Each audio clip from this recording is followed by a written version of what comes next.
The Atlanta Braves are going to be debuting SunTrust Park coming up this season and debuting a lot of new faces in their new park, which will be fantastic to watch. And we've got Mark Bowman joining us now to break it all down. Mark, good morning. Thank you so much for joining us. Thank you for having me. Mark Bowman writes for MLB.com, covering the Braves, does a fantastic job. And Mark, I know you've been there during spring training with this team, watching the transition and, kind of absorbing what's going on down there. So you'd be the perfect person to ask. Let's talk about this ballpark first. What's the excitement that's being built around this ballpark?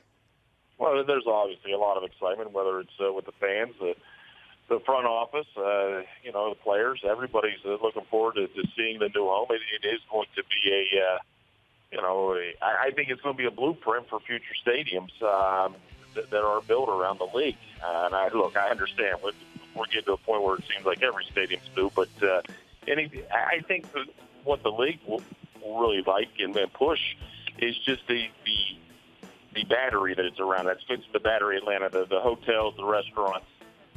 Everything that surrounds this ballpark, they want to make it a destination that's not just where you come there to watch ball games, but 365 days a year you're going to be able to go there, have entertainment, dining options, bowling alleys, concerts, that kind of stuff. And but the stadium itself, it's going to be, certainly much more picturesque than Turner Field, which was just a product of a wise financial investment when they converted the Olympic Stadium. When you're able to get a new stadium for essentially $1, you go ahead and jump at that opportunity. While there will be fans that miss Turner Field, I think they're going to fall in love with this new stadium and all the surroundings.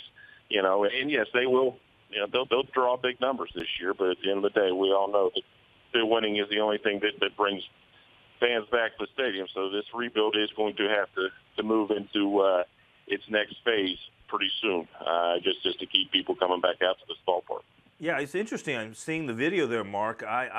When I heard that they were moving away from downtown and away from Turner Field, I was thinking it was going to be out there, kind of out in the middle of nowhere, like where FedEx Field is for the Redskins, away from the city, or even like the Meadowlands. But clearly, they've built around that, so that's good to see. And it looks like it's going to be a fun time for fans to go enjoy the game as well as do some other things. As far as the dimensions of the field, does it lean toward being a hitter's park or a pitcher's park?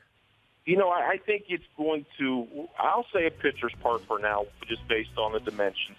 There's, the alleys are a little bit more friendly than they were at Turner Field.